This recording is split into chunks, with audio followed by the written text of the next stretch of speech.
Hello दोस्तों, नमस्कार। हमारे चैनल द एग्ज़ाम इन्फो में आपका बहुत बहुत स्वागत है। तो देखिए, यूपीएसआई कट ऑफ बहुत ही ज़्यादा हाई गई है और बहुत सारे बच्चे ऐसे सेलेक्ट हुए हैं कि कट ऑफ जैसे 121 गई है तो हो सकता है कोई शिफ्ट का बच्चा 120 पे सेलेक्ट हो गया है।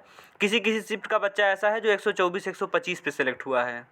तो नॉर्मलाइजेशन ने अपना गेम बहुत तगड़ा खेला है और रैंक आईक्यू हर मुकाबले पे और रोजगार विथंकित दोनों जो है एकदम कांटे पे खड़े उतरे हैं। और लगभग रैंक आईक्यू एकदम मतलब 100% सटीक कट ऑफ बताया था, वही कट ऑफ लगभग गई है। तो बहुत सारे लोग अब डर रहे हैं कि फाइनल कट ऑफ कितना ज़्यादा बढ़ जाएगा, कि वो लोग बाहर हो जाएंगे कि अंदर रहेंगे, क्या होगा कैसा होगा, फाइनल कट ऑफ कितना ज़्यादा बढ़ सकता है। देखिए, एकदम प्रूफ और लॉजिक के साथ आपको बताया जाएगा कि फाइनल कट ऑफ कितना ज़्यादा बढ़ सकता है, कि फाइनल कट ऑफ क्या जा सकता है। तो चलिए इन्हीं सब बातों के साथ वीडियो को शुरू करते हैं।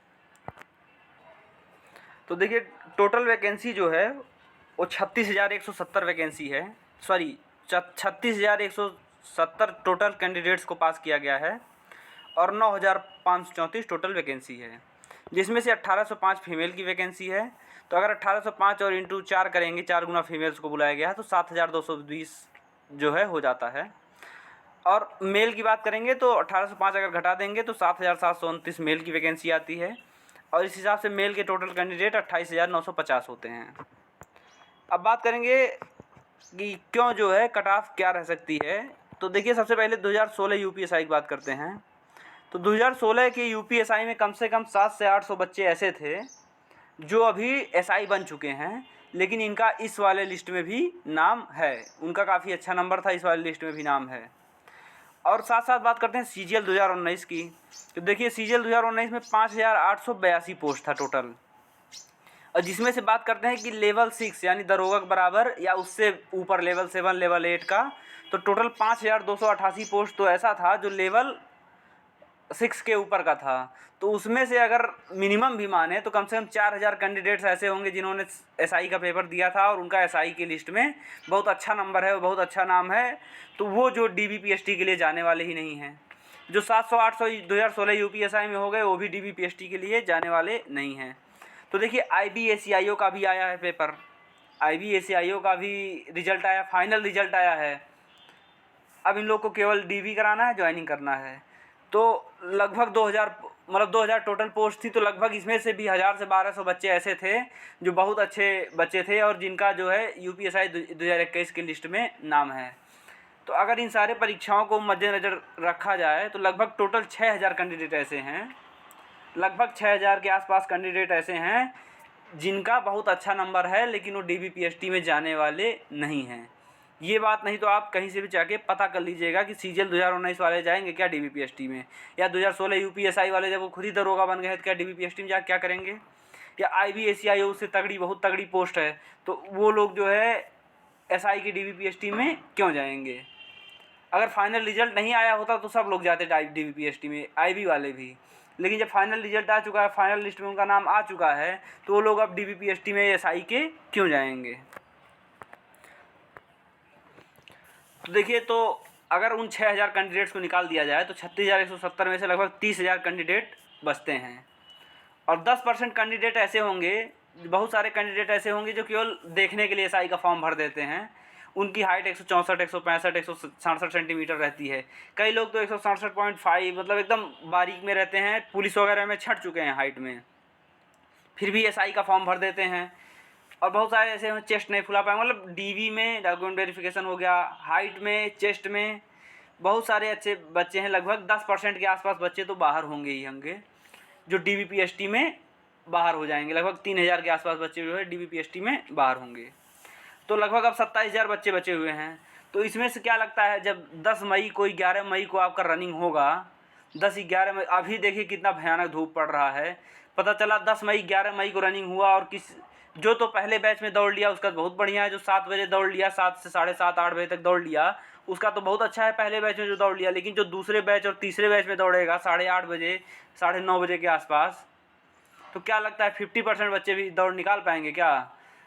सोचिए, जेल वार्डन का दौड़ 23 मार्च को हुआ था, 20-21 मार्च 23 मार्च को हुआ था 2020 में, मतलब 2021 में, पिछले साल। और इतनी भयानक गर्मी पड़ रही, इतनी भयानक गर्मी पड़ रही थी, मार्च की बात कर रहा हूँ, 20-22 मार्च की।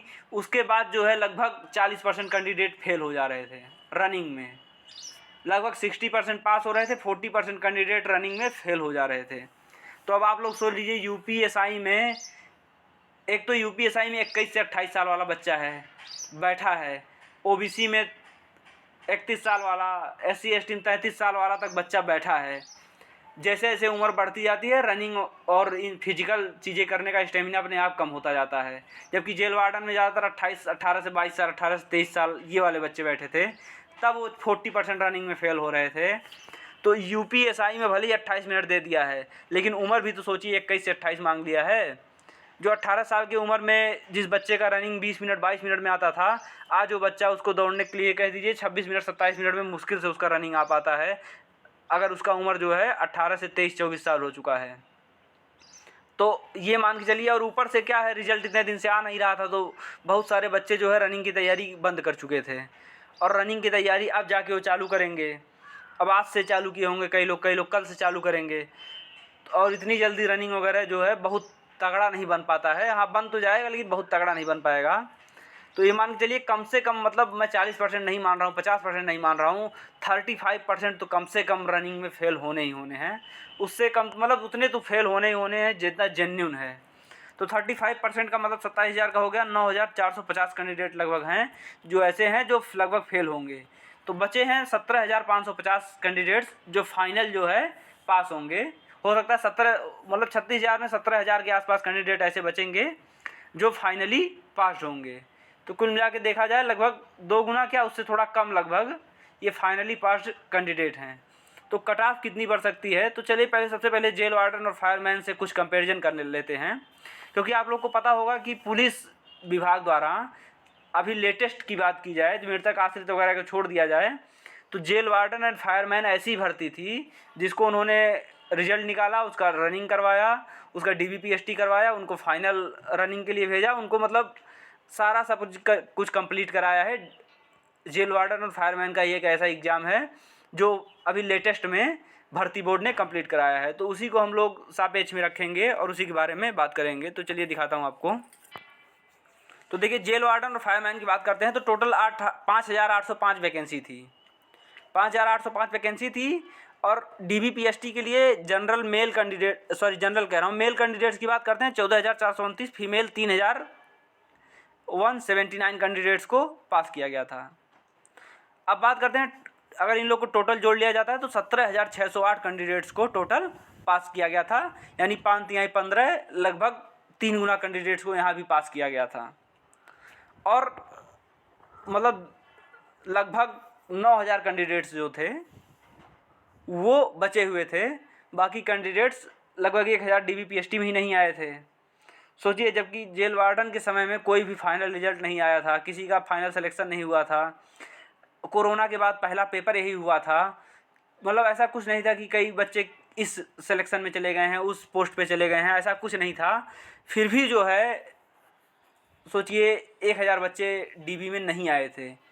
तो सोचिए, ये SI में तो CGL वाले भी नहीं आएंगे, ACI वाले भी नहीं आएंगे, और साथ साथ UPSI 2016 वाले भी नहीं आएंगे।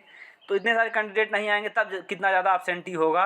अगर 1,000 एब्सेंट हो सकते हैं केवल जेल वार्डन में, जबकि कोई भी फाइनल रिजल्ट उस समय नहीं आया हुआ था। और उसके बाद जो है DBPST में लगभग 2,000 बच्चे बाहर हो गए थे। सोचिए, 17,000 में 2,000, और मैं तो 36,000 में 3,000 कैंडिडेट्स की बात कर रहा हूँ DBPST में बाहर होने की। तो लगभग बाहर हो गए थे, और उसके बाद जो बच्चे बचे थे वो सारे रनिंग में बाहर हो गए थे। तो 17 में से 3 ऐसे बाहर हो गए, 14 बचे थे, लगभग 5,000 बच्चे रनिंग में बाहर हो गए थे। टोटल 9,000 कैंडिडेट्स जो है वो बचे हुए थे, टोटल 9,000 कैंडिडेट्स बचे हुए थे। और जब फाइनल रिजल्ट आया तो फाइनली 5,805 बच्चों को सिलेक्ट किया गया। तो चलिए आपको कट ऑफ दिखा देता हूँ कि DBPST की, जेल वार्डन की क्या कट ऑफ थी और फाइनल कट ऑफ क्या गई थी, कितना अंतर आया था। तो यहाँ पे देख लीजिए आप लोग, कट ऑफ की बात करते हैं तो देखिए, ये DBPST के लिए कट ऑफ गई थी 187.25 कट ऑफ गई थी, किसकी? अनरिजर्व्ड की। OBC की बात करते हैं तो 179 कट ऑफ गई थी। आप लोग यहाँ पे देखे रहिएगा, 179 कट ऑफ गई थी किसकी? अनरिजर्व्ड की। OBC की 179 गई थी, और जनरल की 187.25 गई थी। और अब यहाँ पे फाइनल कट ऑफ की बात करते हैं तो सोचिए 187.25 गई थी किसकी, जेल वार्डन की डीबी के लिए कट ऑफ, और 191.24 कट ऑफ किसके लिए गई है, फाइनल कट ऑफ गई है। मतलब 3.9 समथिंग, मतलब 4 नंबर मान के चलते हैं, 4 नंबर के आसपास कट ऑफ बढ़ा है किसमें, जनरल में। ऐसे बात करते हैं 179 पे इस पे हुआ था, 184 पे ओबीसी पे हुआ है। तो ओबीसी में भी बात करते हैं लगभग 5 नंबर के आसपास कट ऑफ बढ़ा है। तो देखिए लगभग 9000 कैंडिडेट जो है पास थे, और कट ऑफ इन्होंने सिर्फ 4 और 5 नंबर बढ़ाया, तो लगभग 3200 कैंडिडेट इनके पास आ गए। 32 केवल, मतलब कट ऑफ को 4 नंबर तक बढ़ाने पे 3200 कैंडिडेट्स बाहर हो गए। तो आप लोग सोच लीजिए, मतलब एक नंबर पे लगभग 800 से 900 कैंडिडेट्स यहाँ पे लाई कर रहे थे। जो कट ऑफ एक नंबर बढ़ाने पे 800 900 कैंडिडेट्स बाहर हो गए, 800 कम से कम बाहर हो गए, 8 चौक 3200 कैंडिडेट बाहर हो गए, और 5805 फाइनली सेलेक्ट हो गए। तो चलिए अपने यूपीएसआई की बात कर लेते हैं कि फाइनल कट ऑफ कितना जा सकता है। तो देखिए अगर वहाँ पे 800-900 कैंडिडेट्स थे, जबकि जेल वार्डन का पेपर आपको पता होगा कि मुश्किल से 2.5 लाख कैंडिडेट्स ने जेल वार्डन का, और 2 लाख के आसपास कैंडिडेट्स ने फायरमैन का पेपर दिया था। और यहाँ पे तो टोटल 7,61,000 कैंडिडेट्स ने यूपीएसआई का पेपर दिया है। मतलब बहुत सारे कैंडिडेट्स ऐसे हैं जिनका 120 के आसपास है, मतलब जनरल में, और वो सेलेक्ट हुए हैं। बहुत सारे ऐसे हैं जो 118 से 120 पहुँच के सेलेक्ट हुए हैं, 117 से 120 पहुँच के सेलेक्ट हुए हैं। कहने का मतलब है एक मार्क्स बढ़ने पे लगभग 2000 कैंडिडेट्स जो है वो आ जाएंगे यूपीएसआई में। एक मार्क्स बढ़ने पे 2000, तो 2 मार्क्स बढ़ने पे लगभग 4000। और मान लीजिए जैसे जैसे मार्क्स बढ़ता जाएगा, कैंडिडेट्स कम होते जाएंगे, 3 मार्क्स पे मान चलते हैं 1750 कैंडिडेट ही आए, तो 3 मार्क्स बढ़ने पे 5750, 4 मार्क्स बढ़ने 7500, और 5 मार्क्स बढ़ने पे लगभग 9000 कैंडिडेट। यानी 5 से 6 मार्क्स मैक्सिमम बढ़ने वाला है। बहुत कहते हैं 7 मार्क्स बढ़ा सकते हैं, मतलब 5 से 7 मार्क्स अगर फाइनली बढ़ता है तो उनको टोटल कैंडिडेट जो है मिल जाने वाले हैं, और लगभग 9000 कैंडिडेट बाहर हो जाएंगे। तो यहाँ देखिए फाइनली लगभग 17,550 कैंडिडेट बाहर पास हुए थे, उसमें से आप 9000 निकाल दीजिए तो 8,500 कैंडिडेट ही बचते हैं। तो कहने का मतलब ये है कि मुश्किल से 5 से 7 नंबर फाइनल कट ऑफ बढ़ने वाला है। तो जो आपको डरा रहा हो कि फाइनल कट ऑफ 20 नंबर बढ़ जाएगी, 25 नंबर बढ़ जाएगी, तो उसको लॉजिक के साथ बताइएगा कि कैसे 20-25 नंबर बढ़ जाएगी, मुझे बताओ ज़रा। अगर कोई ऐसा फेंक रहा है तो कोई बाकी नहीं, बाकी रोजगार विथ अंकित चैनल जो है वो आपको वीडियो बहुत जल्दी देने वाले हैं। अभी उनके भाई की शादी है 17 से 18 अप्रैल तक, तो 18 अप्रैल तक उनकी वीडियो नहीं आएगी, लेकिन 19 अप्रैल को जो वीडियो आएगी आप लोग ये भी देख लीजिएगा। अंकित सर भी लगभग यही बता रहे होंगे आप लोग को कि फाइनल कट ऑफ कितना बढ़ने वाली है। तो इसी के साथ मतलब ये रहा वीडियो। अगर आपको वीडियो पसंद आया हो तो हमारे चैनल द एग्जाम इन्फो को सब्सक्राइब कर लीजिएगा और इस वीडियो को लाइक कर दीजिएगा। बाकी आपका वीडियो देखने के लिए बहुत बहुत धन्यवाद। जय हिंद, जय भारत, जय माता दी।